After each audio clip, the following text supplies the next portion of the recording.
I'm Amy Dallin, and welcome to the DC Fandome panel for Batman 3 Jokers. Sorry, how many Jokers?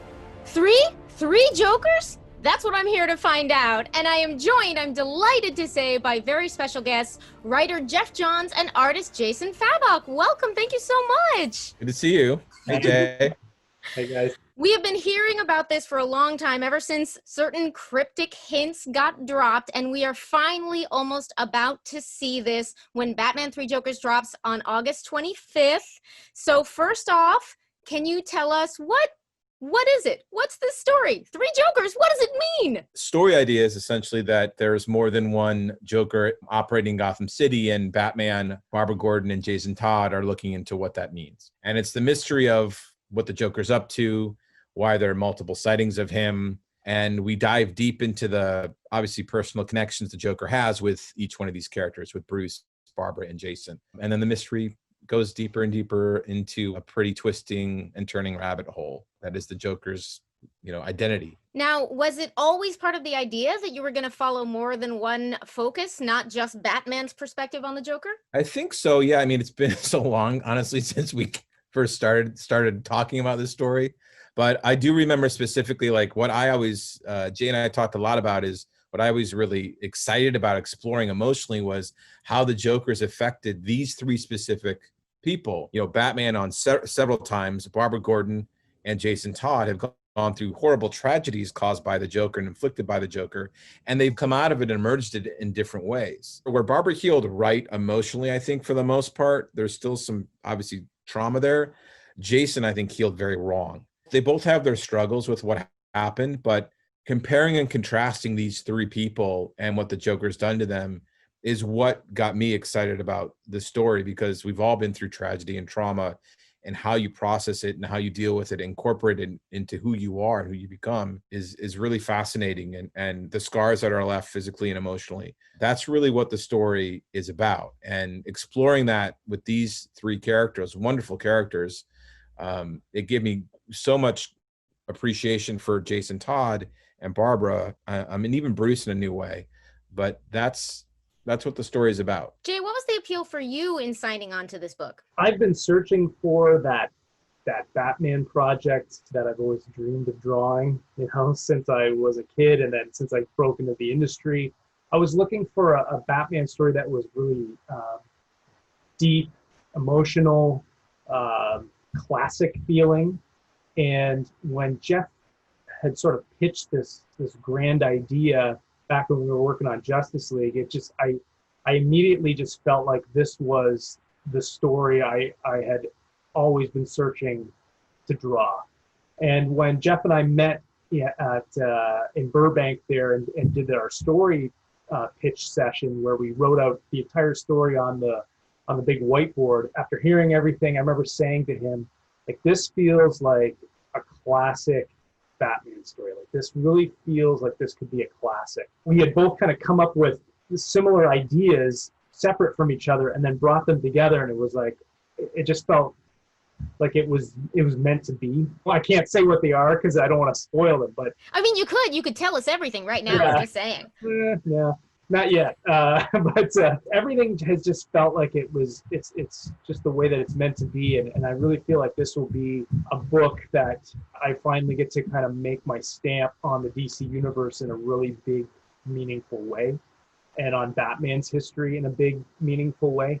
And to me, that's very attractive. I've been searching for legacy with my career, and wanting to really, kind of create things that are going to stand the test of time. And I feel like this story is going to be something that does that. Hey, you're putting so much pressure on me now. Geoff, why this story for you, and why Jay to work with? The best thing about comics, someone asked me once, like, what are your favorite stories? And I said, well, all my favorite stories that I've worked on are with the people I love. And like Jay, and I had a great time on Justice League together, and we talk a lot, and we talk about the story and the characters and why tell the story, what's the emotion behind it, what's the purpose of the story. So working with Jay was the ultimate, reason. But Also, I love Batman and Joker and Batgirl and Red Hood. I've never really told a story, Batman story. I've done Batman Earth 1, but that's a different, younger, kind of low-tech version of Batman in my head. And this was the first time I had the chance to write a real Batman story in continuity with the Joker. And there's so many amazing stories out there about the Joker and Batman. And it's like, well, I didn't want to tell another one unless we had a different story, a story that looked at it a little bit differently and explored something new. What are a couple that people might want to look at that inspired or that you're responding to in this legacy? Well, a lot of it's like, I think the era, really, like the post-crisis era, the early 80s, like Batman Year One by Frank Miller and The Killing Joke, ultimately Death in the Family. Back half of the 80s was a time for the Bat family. And they got grounded. Like we talk about, stories they used to tell, like all those prestige format books like Batman the Cult, that were these really cool, grounded, character-driven mysteries that focused on something emotional that Batman was dealing with. It's super fun to have all these big bombastic stories about the whole universe being, involved in Joker's craziness. But we really wanted to get back to this grounded, street level, character driven, smaller story. Like, even though the mystery is very big, it's just a smaller story involving a handful of characters. And that was the attraction to it, is like, can we do this cool self-contained Batman and Joker story? And it's influenced by a lot of other, things, not just comic books, but life, real life, beyond that. But yeah, it's the history that Batman's had with the Joker and these characters is really what's informed it, like all of it. It's not a parallel Earth story. It's these three Jokers are not from different Earths. Not a dream, not a hoax, not an imaginary story. Yeah, no, it's all, we try to make it as grounded and personal as possible. That was our goal. What were some of the influences on the artistic side, Jay? I know you mentioned, what was your introduction to Batman? My introduction to Batman goes back to when I was maybe 7 or 8 with Batman 1989, the Tim Burton movie. My aunt had bought me the Bat Wing, the Bat Plane toy for Christmas, and I was like, well, I don't have a Batman figure to go with it. So my mom went to the Toys R Us a couple days later, got me a Batman figure. And from that point on, I was really just absorbed into this world of Batman.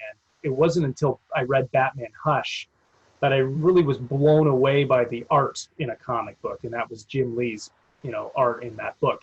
Just really spoke to me. And I started thinking, like, if I could draw anything, like, that's the kind of artist I'd want to be. Just everything is big and bold. As I've been learning and studying and trying to become a better artist, I've been bringing a lot of Neil Adams and Jim Lee and David Finch, who was my mentor, and even a lot of Gary Frank stuff.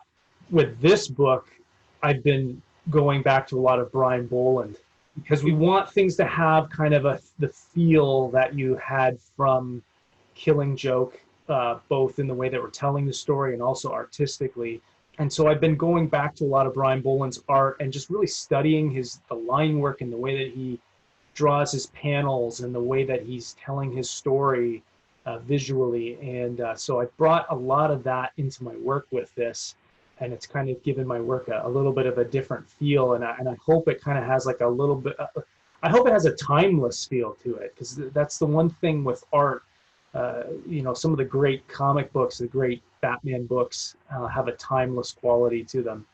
And so I want this book to feel like it could fit in a bunch of different times. It could have been something drawn in the past. It could be something drawn in the future or the present. That was something that Brian Boland and Alan Moore really discussed a lot in Killing Joke, was that he really wanted it to have a timeless feel. And whereas in Killing Joke, Brian Boland really referenced a lot of the 1940s, kind of that classic 1940s golden age.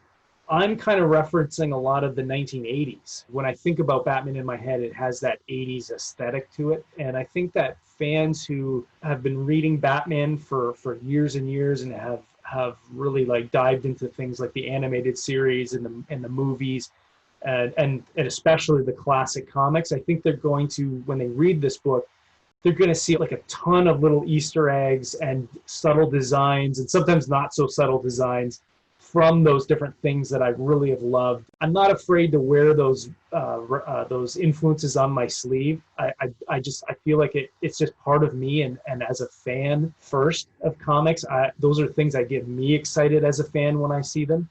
And so I've really tried to put a lot of that in there, along with some new designs and new takes on things as well. So it's kind of a, you know, an amalgamation of all these different things that have really influenced me. I hope when the fans read it, I hope that they get a kick out of all these little things that I've put in there. And maybe one day Geoff and I will do a commentary track or something, because there's all kinds of little things that I've put in there. I hope people will find them and point them all out, but I would love to go through and just talk about them all one day. You heard it here first. Please publish extensive lists so that all of us can enjoy everything everyone else is finding in the book when it comes out. Yeah. In approaching the more than one Joker situation for this book, how did you, this is for both of you, distinguish them? How did you approach designing distinct versions of the Joker? I guess the eras or the versions of the Joker that Jay and I kind of identified, we call the first one the criminal, because when Joker first showed up, he was more like a mobster and a little more grounded and a little less theatrical. And then he evolved, and there's a big point where he becomes kind of this prankster, where he's just loud and colorful, sometimes even a little campy. And then he evolved into, I think, the more modern era we call the comedian, which is a little scarier, a little bit more frightening, where he has this danger that's within him that harkens back to the original, but also incorporates some of the loud, colorful fun from the prankster.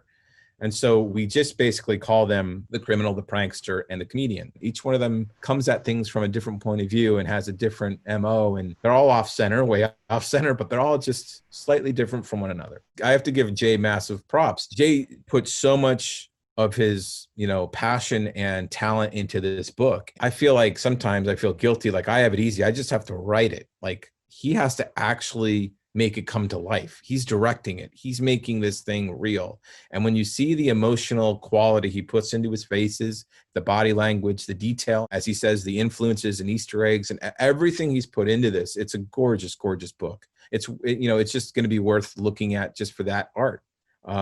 Story aside, it's just a gorgeous book. On the artist's side, how did you approach those distinctions?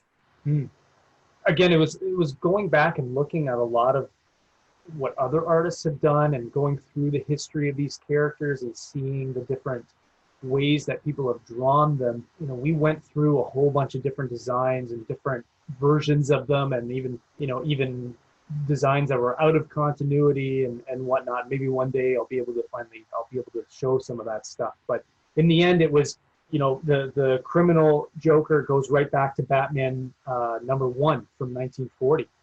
And so that design was right there. He has a big trench coat, and he wears a white shirt with his black tie, and he's got the purple suit underneath. I decided to draw him actually looking a little older.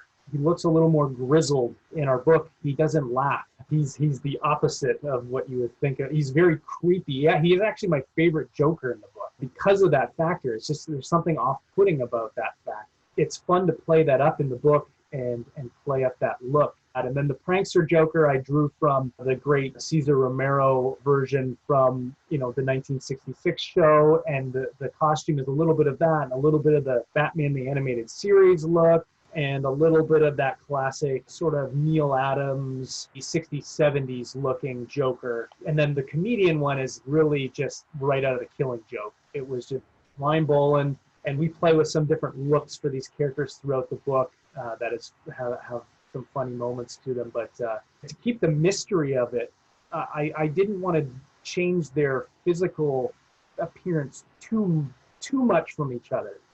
You know, because Batman's the greatest detective ever. You think he would notice this thing. Well, there's a reason why he doesn't notice these things. It's because they all look very similar to each other. Yeah, there's so many really cool little nods to those classic books, especially with the covers that we're doing. There's 9 of these premium variants where I went through and we picked out different Jokers from different eras. And so we really think that fans will really, you know, they'll want to collect all these different covers. And I really wanted to make them so that you could hang them on your wall. Our book has a lot of 9-panel grids, and it'd be neat to have them on your wall in 9-panel grids and maybe change them out and things like that. So yeah, a lot of fun. I love comic book history, and I love playing off of what's come before. Honoring your history is very important.